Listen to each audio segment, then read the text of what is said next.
In spite of the fact that a Trinitarian interpretation of Genesis 1:26 is supported by the immediate and broader context of Scripture and was believed by many pre-Christian Jews and all the early Christians, a number of other views have come down the pike and are popular among anti-Trinitarians.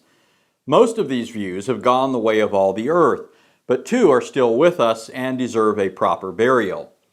The first view on offer is known as the plural of majesty or royal we interpretation.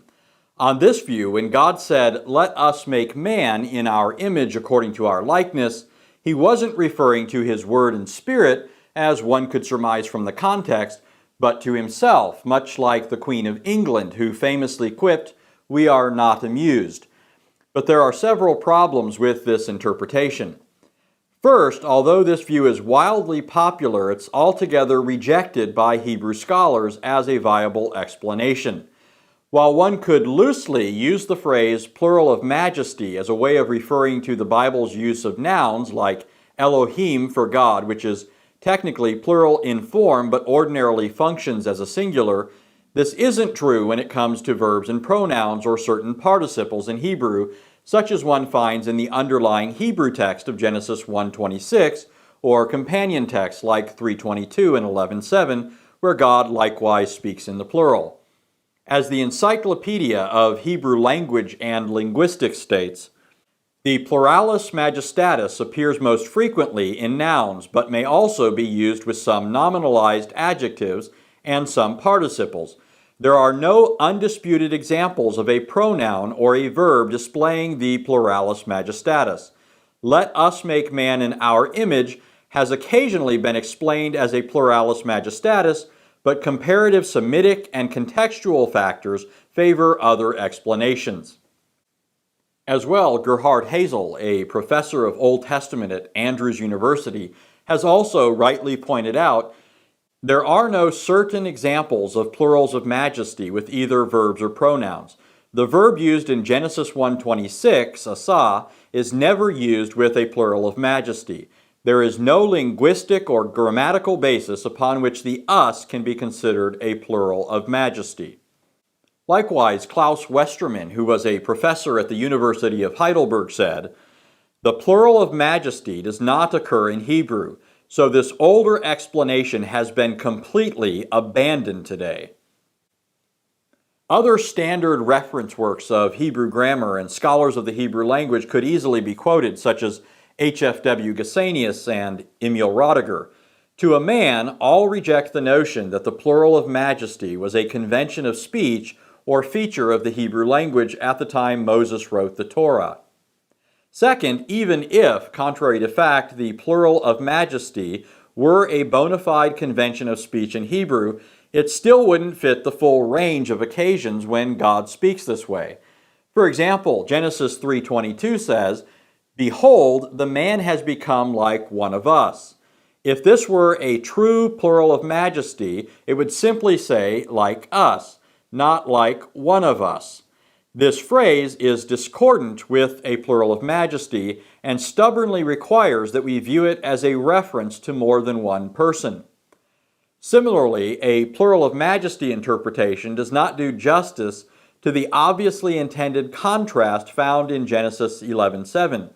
When the Lord said in Genesis 11:7, "Come, let us go down and there confound their language," it was in response to the people gathered at Babel, who defiantly rebelled against God's command to fill the earth, who said to themselves in 11:4, "Come, let us build for ourselves a city, otherwise we will be scattered abroad over the face of the whole earth." The "come, let us" of the tower builders in verse 4 is obviously not a plural of majesty.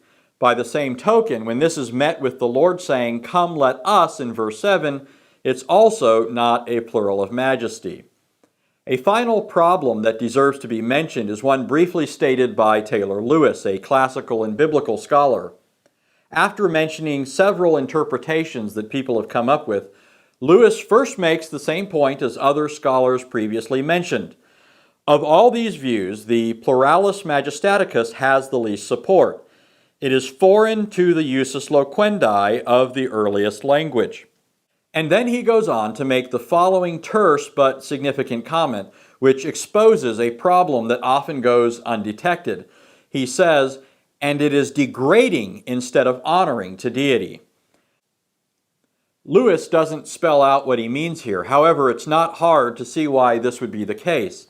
If God is only one and not both one and many, that is, one in being but subsisting in a rich diversity of attributes and persons in perfect unity, as in the Trinity, then speaking of him in the plural so as to make him appear majestic is actually a way of tacitly saying that he isn't really all that majestic.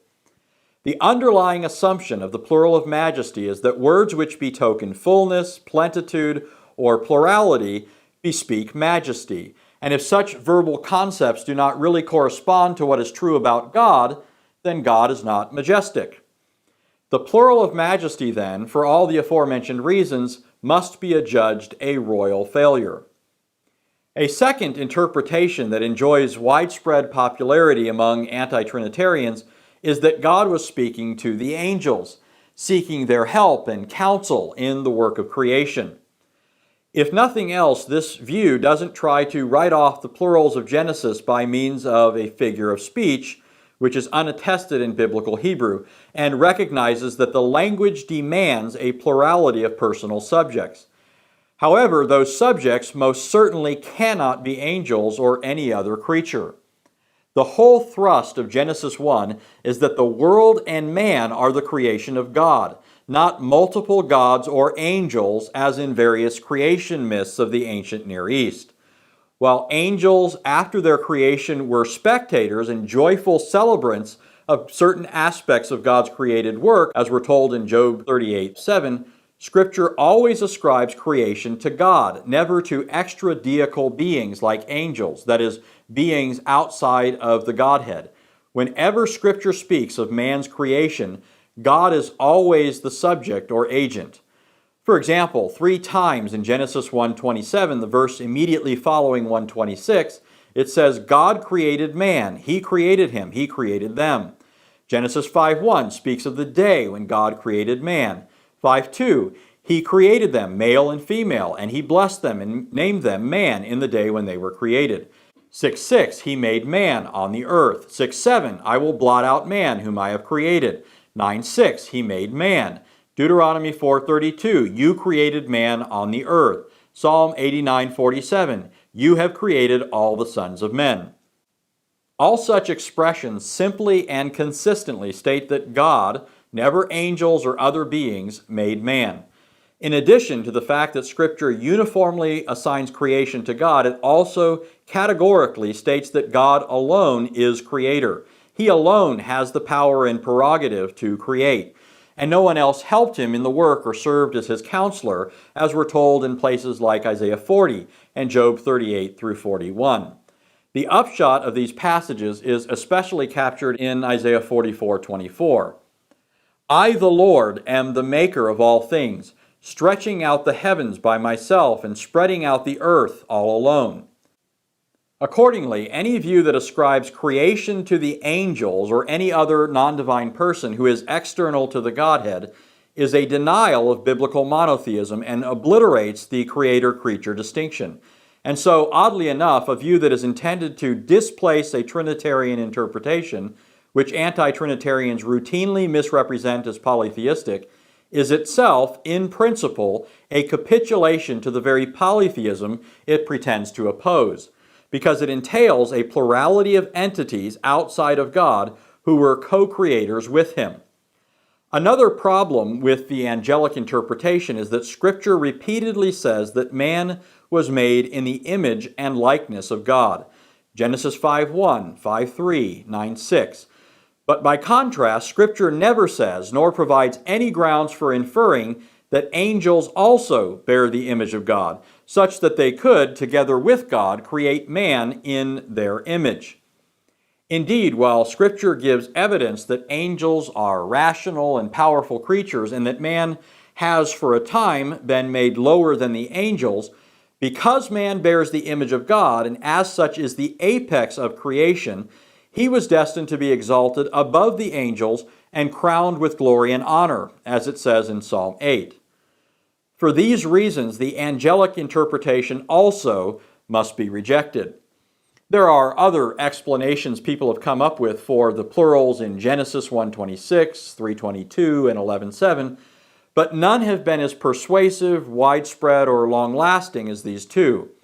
Nevertheless, as we've seen, for all of their persuasiveness and popularity among anti-Trinitarians, both of these views face insuperable problems, being either contrary to the rules of Hebrew grammar or the theological context of Scripture. By contrast to this, as previously shown, a Trinitarian interpretation of Genesis 1:26 as well as 3:22 and 11:7 is consistent with the grammar as well as the immediate and broader context of the Bible. And these passages aren't alone. In the next video, we'll see further evidence from Genesis that God is multi-personal.